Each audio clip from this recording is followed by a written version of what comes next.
Welcome to another edition of the Mile High Real Estate Spotlight Podcast. And I am here with Sean today, and I'm so excited. Sean and I were talking. He lives here in the mountains in Colorado, which is some phenomenal real estate. It is some places that you would love to live. We were just talking about when I lived in Southern California, we had a spot up in the Big Bear called Running Springs area, and we would do Christmases where we would we would go up for Christmas Eve with the kids. We'd spend time in the cabin. There would be snow and that kind of stuff. Then on Christmas morning, we'd zoom down to the beach, and then we'd come back up, to Christmas Eve in the snow. And there's just something about living in a rural area. There's something about living in the mountains that just changes everything. The views that you get, the things that you're able to see, the community of people that are there that are just incredible. And that's what real estate affords you to be able to do. And so I know a lot of you guys are first-time home buyers, or some of you guys are, Sean's in the luxury, home buying area, and as well as just doing any kind of real estate that he possibly can for anybody that's there. But he's one of those guys that will make sure that he does everything he can to make sure that you are taken care of. He was just telling a story where there was some issue with some docks and that kind of stuff, and he ended up flying down all the way to Orlando just to make sure that a client was taken care of. And so when you think about our business and what we do, our job is to help you get exactly what it is that you want to have happen. And there's just something about this industry that you say, well, these guys get paid a lot of money for doing one or two transactions. But some of these transactions, because of how many moving pieces there are, they take some work. I was on the call, as you guys know, I'm on the lending side. And I was on a call for an hour and a half working on a reverse mortgage with a client today, trying to get documents, a senior that really needs the ability to do it, but she has a smartphone, no printer, no computer, and we're in this world of, hey, they sent me some e-sign docs. Hey, they sent me this. How do I go get you this document? She's trying to take pictures on her phone, and her hands are shaking and that kind of stuff, but whatever it takes to make sure we're taking care of you. And so, Sean, I thank you for being on today. I can't wait to have this conversation with you. All the wonderful things that you're doing, the business that you've developed over the years. If you could first just kind of talk about first how to get a hold of you, and then maybe tell us a little bit about your story. That would be great. Cool. Best way to get a hold of me, you could hit me up on my Instagram. It's not a very professional sounding Instagram. It's Smurf, Sean Murph, Smurf _ all day. But I have a YouTube channel that a lot of people like. That's how a lot of people initially find me. I have two channels, one called Altitude Living, where I walk people through each home that hits the foothills market each week. We kind of walk through and gawk at some awesome mountain properties. And then I have another channel called Somewhere in Colorado with neighborhood tours and vlogs. But email address, Sean, SEAN .Murphy @moxiepropertygroup.com. That's MOXIE. So, okay. Yeah. And tell us a little bit about not so much luxury. We say condos to castles. So we do it all. Yeah. I love that. That's a great way of saying it. Condos to castles. And if you have a townhome, that's going to count too. And even if you have a little back, we're going to make sure that it works, right? Oh my gosh, that is so cool. So where did you grow up? Tell us a little bit about yourself and how you got started in the business. I'd love to hear your story. Can't wait. Yeah, I actually got into real estate. I call when people ask me when I got into real estate, I say 2011. It was really after the lowest part of my life. I was abandoned in Phoenix when I was working for some guy doing roofing construction sales, and all of a sudden he pulled the plug on the whole project, and I had a stack of contracts that I needed to get paid. It's we're not coming. That's a whole different story.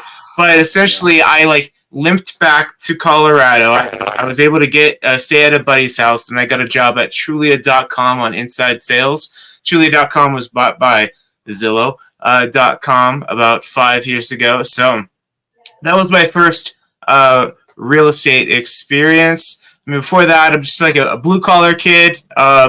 Single mom, welfare kid from Youngstown, Ohio. It's not a glamorous city, but it teaches a lot of people, a lot of sports, a lot of athletics, a lot of just tough people from that area. And so that's where I picked up a lot of just my persistence, my drive, and my we're gonna figure it out type attitude. Your work ethic, Yeah. that's amazing. How did you end up in Colorado? What made you think, hey, I want to go to Colorado? Or Yeah. Good question. I mean, everyone's got their how I got to Colorado story. Mine was I ran track and cross country in college, and my senior year, I had an extra season of cross country eligibility because I had Achilles tendonitis my freshman year, so I had one extra season. My coach had just transferred. My new head coach had just transferred from Adams State, Colorado. Are you familiar with Adams I State? know Adams State very well. Yeah. Alamosa. So then you might know that they're beasts when it comes to track and cross country. Oh, yeah. It's that San Luis Valley running at 7,500 feet. They can keep that steady heart rate, and they just every year they're 1 and 2 in the country. So I came out here one summer to train with them. And Alamosa, it's got some charm to it, but I wouldn't live there permanently. However, I drove through Denver, and I'm like, good enough, man. So as soon as I graduated, I gave myself 30 days to get a job. I didn't. So I was like, all right, well, I told too many people. I was leaving. So one day I had to pack up the car, and I just drove out here, went to Sloan's Lake, and opened up a newspaper because that's how we were doing it back in 2007. And I found a room for rent, and that's how I got out here. Oh my gosh, that's so cool! I love the fact that, and you don't know this about me, but I'm a big track guy. So are you? I went to college on a track scholarship as well. Did Olympic trials, did that kind of stuff. Did you? Roommates okay, tell me more. I coached a few Olympic athletes, and then I've been coaching here. So yeah, it's only one gold medalist, but yeah, just. Only one gold medalist. Wait, tell me more. What events were you? So I was a 400 hurler. So I was a dang. So back in the day with I'm a little bit older than you, but so back in the day when Edward Moses was around, I know what his back looks like. Kevin Young. That's funny. Kevin Young. Yeah. Huh? That's a tough event. Oh, I mean, it was endurance, strength, distance stuff. Yeah, but I'm more proud of just the people I've been able to coach, and just love the sport. So I definitely I was at Azusa Pacific University, which is a big track school in Southern California. That's where I ended up, and then, like I said, 36 years of coaching track. I'm a track official here in town now, so I'm a starter at a lot of the state meets and some of the other meets, and so no kidding. Yeah, I stay busy in this track world. I love it. For sure. So you get into real estate. You're now figuring it out and trying to making money and that kind of stuff. What would you say is the number one thing that you love doing for clients? The thing that kind of makes you special in this industry. Gosh, I really what I love doing for them is I really like the consultation process of the call. Like I mentioned, the YouTube channel. And so I get all kinds of people from all different backgrounds. What's nice about YouTube is a lot of them have already scrubbed me. So if they don't like me, they won't call me. That's cool. So normally I get in really great conversations with people that I never would have bumped into unless it were for real estate and for YouTube. And everyone's just got these unique backgrounds, unique goals, unique ambitions. And I'm the guy that helps them get all the information to make the best decision for their situation. So I think you get a lot of humility, a lot of empathy, a lot of great skill sets from talking to so many different people from different backgrounds and just problem solving for them. That's the most rewarding part of it all. I like that. Gotcha. So tell me a little bit about mountain real estate and mountain living and the differences, because I know you started out down here, in the metro area, and it's a whole different world than now. The people, the communities, the all the lifestyle. I guess it's different in the mountains, and even somebody who thinks, hey, I just want to have a mountain house, but they don't know. And then you probably end up in the Aspen area and the Vail area at some point. So kind of just share what's that like and what's it like here in Colorado as well. Yeah, it's a slightly different world up here. You have extra things to think about as far as just sun exposure, internet, access, fire mitigation, well, septic. So we have just a bigger checklist of things that we want to go through or just like get eyes on when you're buying a house up here. But like the perk of it is I get to drive up some of these roads to see some of these houses that haven't been on the market for 25 years. You can't even see them from the road, but that you get up there and you're like, what is this? So it's awesome. The homes up here are really great. Price points is obviously a little bit higher.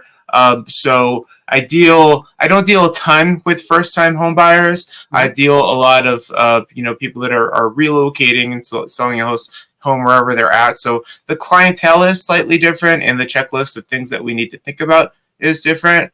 But I think that most people, when they were thinking about the mountains, they just don't even know all these different levels, because there's a lot of levels to mountain living. You can have like a suburban type feel, or you'd be way up in the thick of it, like your own well, your own septic, no one's maintaining your road, and you got to have like all these extra concerns. But then you're like kind of like what's the word? You're self-sufficient up there, off the grid. Sometimes people are. So it's cool. It's a different type of buyer, different type of experience, but it's really fun. Are there a lot of people who, and this is for the folks here that are saying, okay, I got my first house, I live down here, and I'm thinking of either selling and moving up to the mountains, or I'm going to, use it as a vacation home or a second home that I can go to and visit all the time, but I want to be able to rent it out when I'm not there. Yeah. Is that kind of a lot of the clients that you have? And what are some of the considerations that have to go into that type of lifestyle? That's actually one of the first things that people get into a conversation with me about is like, what do I do with my current house? It's like, for me, if you don't have to sell it, I wouldn't. Some people will have to sell their property just to get the funds to get the type of property that they actually want. But, I'm kind of kicking myself for selling my first home over in Harvey Park that I had bought. It would have been a great rental. Should have kept it forever, but just didn't make sense for me at the time. So a lot of times for people, hey, let's look at like what you could get for renting this place. Let's talk to a lender to see what your options are, right? If we were going to leverage the equity of this house and put a renter in there, what does that look like? Or to get the type of property that you want, because once you start looking at houses up here, people are like, gosh, I thought I wanted to go 600,000, but now like I think I'm gonna have to go 850 to get what I actually like, my dream mountain home. And like, okay, if you want to go that high, then we're gonna have to sell that property. So again, just getting back to like giving them all the information to help them make the best decision for their situation. Like to me, like I don't care. Like, of course, I would love to help you sell your home, but if it doesn't make sense for you too, I wouldn't. Yeah. So if you're looking for like a part-time in the mountains, and I'm gonna keep my house here, but I want to look in part-time in the mountains. When I think about the investment side of it, some people look with their eyes, most of with their eyes right in there, and they go up there and go, oh, this is the greatest property, I want to live in it. But how do you help them understand that this might not be a great investment property, or for what you're trying to do, about the money that you can get from it? Besides, I want to live in it, that's cool. But if you're really not going to live in it, it's more you're trying to make money on it at the same time. How do you help people walk through that process? Right. We start off by saying, how long are you going to be planning on staying here, and how long do you plan on be renting it? Because just based on the county codes, like if you go Gilpin County, like by Blackhawk, or if you go Clear Creek and then Park County, they're way more lax with rentals restrictions. But like Jefferson, so if you want Evergreen, with be very aware that they are starting to really crack down on some of these like Airbnb type rentals. So aside from just like, can you make money? Is it rentable? Will you be able to, profit from having this property up here? Is like, can you get, are you able to have a rental in that area? Some of these neighborhoods, even though it'll be okay with the county, some neighborhoods will have a local HOA that they specifically will say like no rental. So even though we don't have the type of HOAs like you do in your area, there are still, they're not going to tell you like what you can't like paint the color of your house, but they will have things about like who's going to maintain the road if it's a private road, how are we going to do trash, and a lot of times you'll see something with restrictions on rentals. So it's usually just like short term. Are you trying to Airbnb it, or are you trying to do like a 3 to 6 month lease? If you're going like 3 to 6 month lease, opens up your options a lot more. But if you really want to just like get a investment property that you can feel confident not only now but in the future, it's going to be, the county is not going to be coming in and like restricting your ability to make money off of that. I like Clear Creek, I like Park, and I like Gilpin counties. Gilpin County too. I was just looking at that. They have like the third lowest property tax rates in Colorado too. So really? and Colorado is super low as it is. So that's ridiculous. Oh my gosh, I had no idea that existed or was there. Over the years, you've been doing this a while now. What have you learned that you could share with folks about either I've learned this to be able to help people, or I've learned this. Well, obviously it's all to help people, but I've learned this that makes me different than some of the other agents that are out there, that kind of says, as I walk with somebody, and what I'm thinking is, so somebody comes in and says, "Hey, Sean, I want to buy a house. How are you going to help me? What are you going to do for me?" What are those things that because you've learned that over the years to be able to really give that impeccable service, I guess, that other folks maybe not be able to give? Yeah, for me too. For me, in my conversations with the agents that are on my team, and how we talk to our clients, it's really just be like, first, always like be disarming. I need them to understand that I'm here to help, and I need to know the full scope. Like, I need to know all the factors of their story so that I can properly like recommend how to best support them. And from there, it's just telling your client what you're going to do, guiding that experience. Like, okay, here's where you're at. Thank you for sharing that with me. Here's what I suggest we do. Here's the game plan. Laying that out, and then the most important step is you actually have to do that. It's crazy. Don't just build up the promises of like, oh yeah, we're going to do this, boom, boom, boom. And then when you say you're always available, so I'm always available. I work 7 days a week. Are you? Like, we say it, and we have certain times throughout the day that we block off, and we will get back to you. We don't tell people we're going to pick up the phone every time they call. We might be out showing homes or doing a podcast with somebody awesome, right, Brian?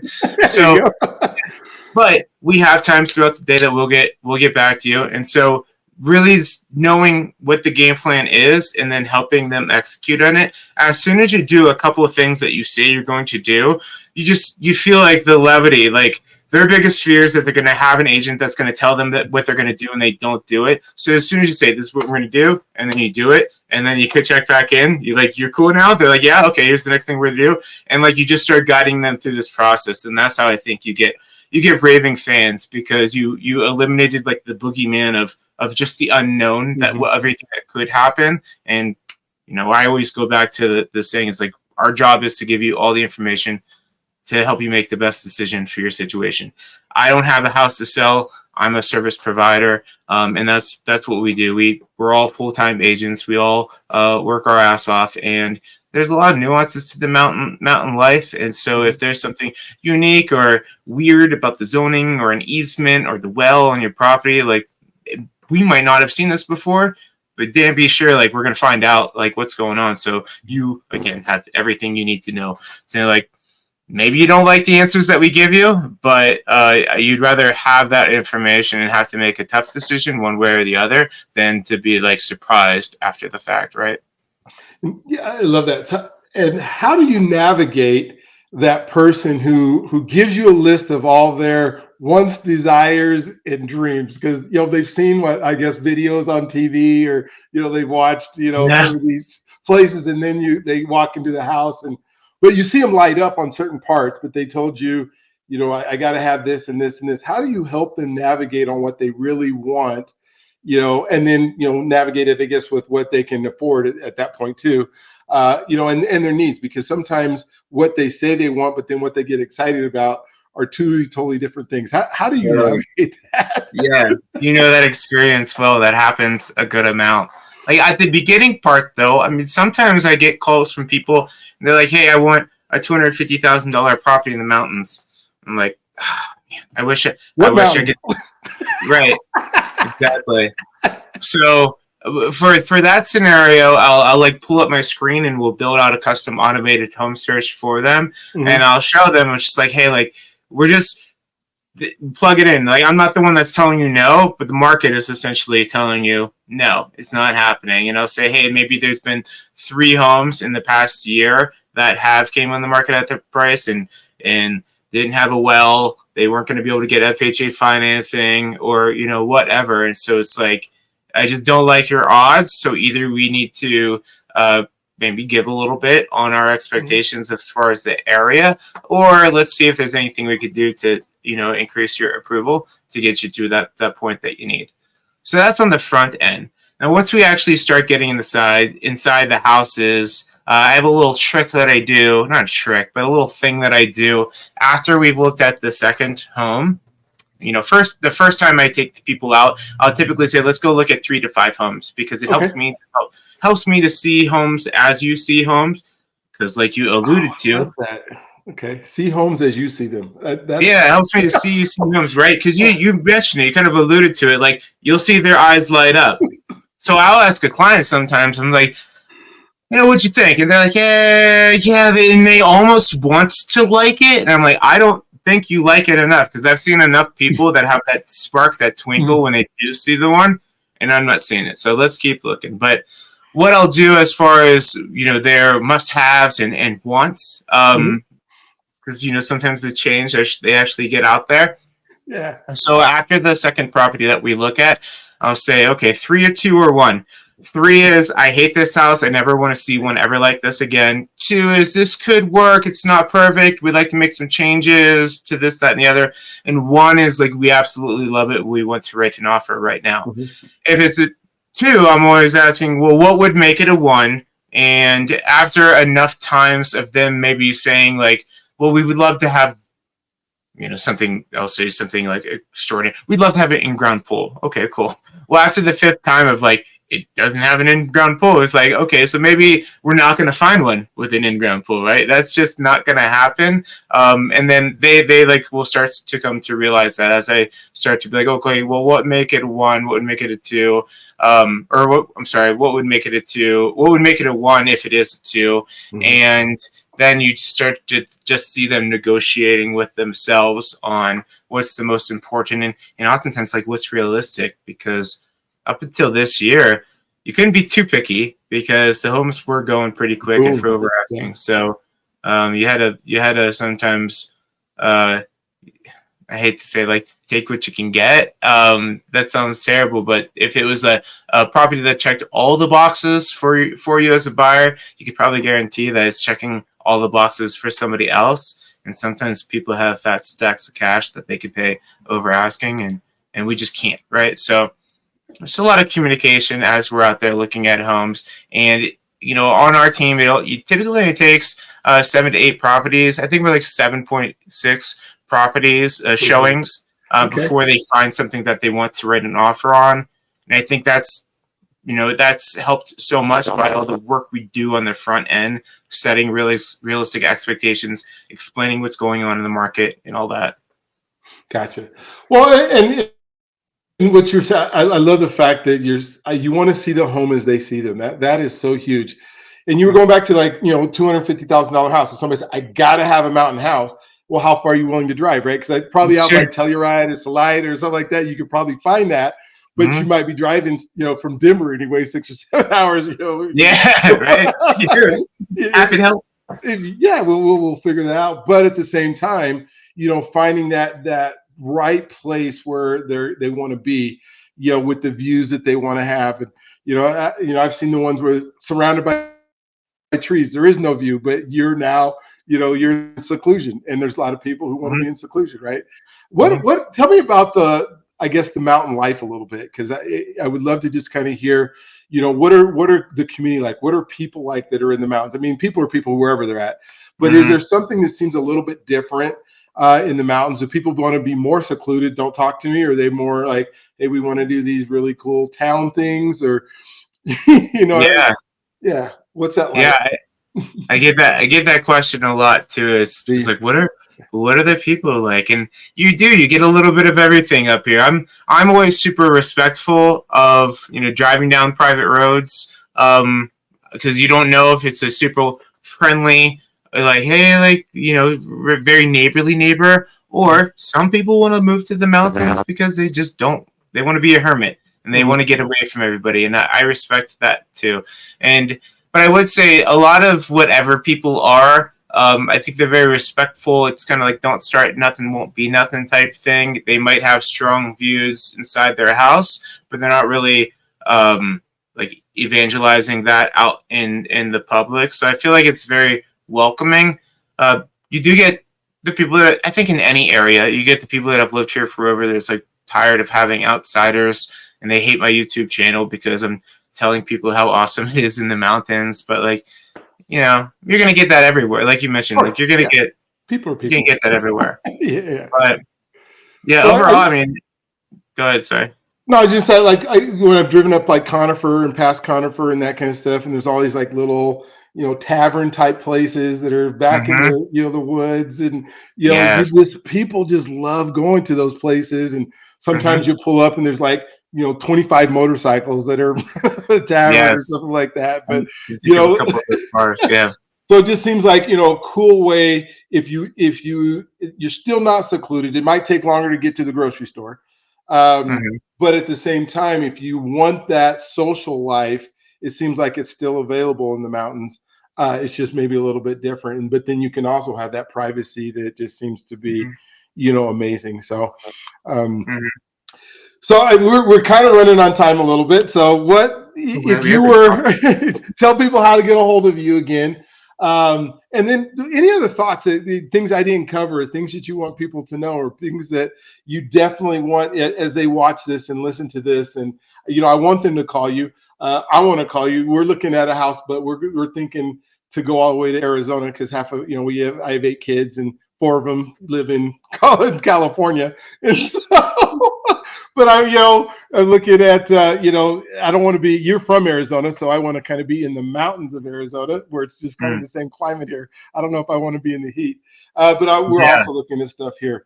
So how to get a hold of you and those final thoughts that you have, would love to hear those. Oh, well, thank you for having me on. I appreciate it. And Mhm. track people, I love the track backgrounds. It was such a happy time in my life doing track and cross country, and so just being able to rap with you a little bit about that was awesome. Again, Sean.Murphy at Moxie Property Group .com is my email. Somewhere in Colorado is one of my YouTube channels. Altitude Living is my other YouTube channel. And your viewers more like home buyers and not agents, correct? Home buyers and sellers, Yeah, consumer. well, so I do some stuff for agents that they can watch and do, but hopefully that the folks that you want to share this with can be able to look at it. Home buyers are looking at it. I have about 2,500 subscribers that are from both. So Mm-hmm. some are agents that I just did a podcast a couple of days ago with somebody who does the short term rentals, and she talked about how I do all the Airbnbs and for other agents to be able to say, hey, yeah, this you can come see me, or this is how we do it. So it's on both sides of it. Mm-hmm. Whoever, and I don't know who watches each of them. So the whole deal is just how can we pump up the whole industry? What can we do to make Yeah. sure that people have a good place to go to be able to see stuff? So I'm glad that people can go from here. I'll put a link on here so they can get to your YouTube channels as well, so they can see Mm-hmm. some of the houses that are there. I'm getting ready. Have you heard of the MoveTube stuff yet? Which is it's on Roku. And so I'll be offering that, to you here in a little bit. That I get so many agents that I can put on MoveTube, and so on Roku you can put it in your office and stuff, and it shows listings everywhere. It just runs Huh. continuous listings of houses. That it's a really cool thing. So for those of you who are out there that are looking to buy, you can, and the average person who goes onto it, because you can get it on Apple TV or Fire Stick, you can go up there, stays on for 90 minutes. So they're looking at all the listings around and all that kind of stuff. Mhm. So that'll be something that that I'll make sure that you have the ability to list your your listings on MoveTube, and people down here can see some of the stuff that you have there, and you can just do all pictures, or you can do video, you can do all that kind of really cool stuff That is cool. with it. I So like that. That is cool. That yeah, sounds something awesome. I was able to get access to that's really cool. That allows people to kind of do those virtual tours and that kind of stuff that they do, but it's just a continuous loop of houses, Mhm. and you can put in like areas, so they can put in the mountains in Gilpin County, and then you'll pop Yeah. up. And so and it kind of is exclusive for just the agents that I have. So it'll be fun to put that together. So again, thank you for Yeah. being on. And like I tell everybody, you can do this, and whether it's you're doing a first time home buyer, or you are looking for that second investment property that and it's fun for some people, especially with like mountain living, is the being able to be able to take some of that time in it, if it's just 3 or 6 months, and then you can spend either the winter or the summer, whichever you prefer, in there. You deserve this.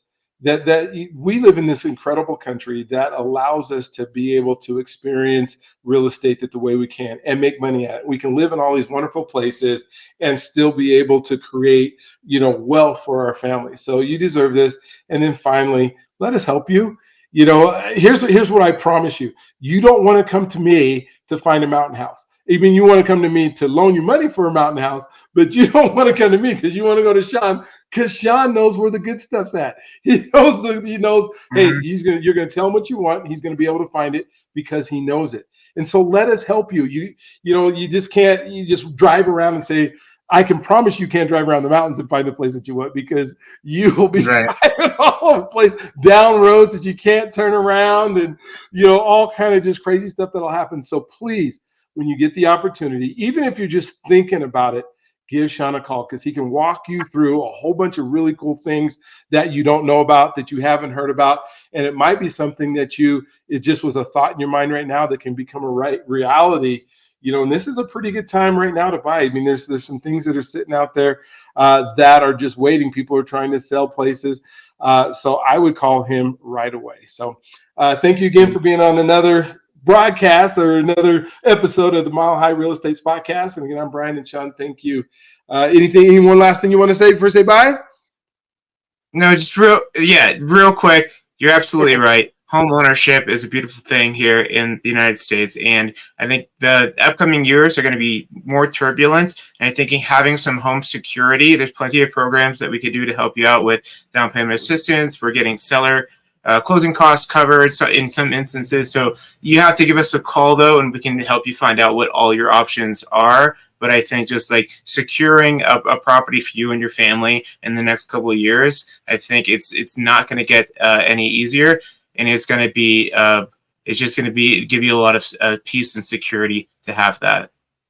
Absolutely. Thank you for sharing that, because Yeah. that is so true. There are so many things and ways that we can help you guys out. So you guys have a Mhm. great day. We'll talk with you on the next one.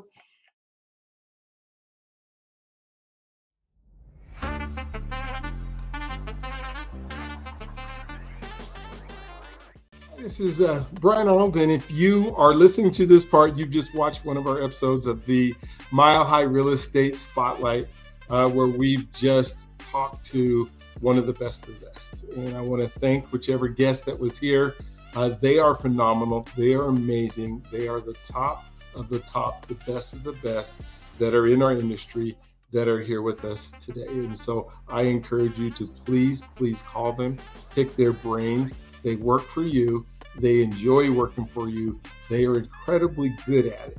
And so I want to make sure that you give them a call. So whoever you listen to, whichever one you saw that you were there, please do that. The other thing is everyone deserves a home. Everyone deserves a home. I say that at the end of my show. You deserve it. Let us help you do it. My goal is to make sure that we see homeownership. It just sickens me to see apartment complexes continue to go up, because I know those are people who haven't been able to make the call or figure out a plan. So let us help put that plan together for you. I have some websites that allow you to do that, and I'll put those in the bottom, but please do. I am a lender. I do work in the lending space. If you do not already have somebody who's pre-qualified you, I would love to be able to have that opportunity to earn your business and qualify you. My number is 720-682-2223. That's 720-682-2223. Give me a call anytime, and I would love to be able to help you with that. We also do living trust. And so when we think about an estate, to try to avoid probate and make sure that doesn't happen. So whether it's you, if you own a home, and you should have a living trust. And I will say that everyone not just deserves it, everyone needs a living trust if they own a home. And then finally, just wanted to thank you for watching these episodes. And so please tune into more. Would love for you to see and be able to shop around. So thank you for doing that. Again, I want to make sure that you know that you can do this. You deserve this. And let us help you make it happen. You guys have an awesome, wonderful, awestruck, incredible day today.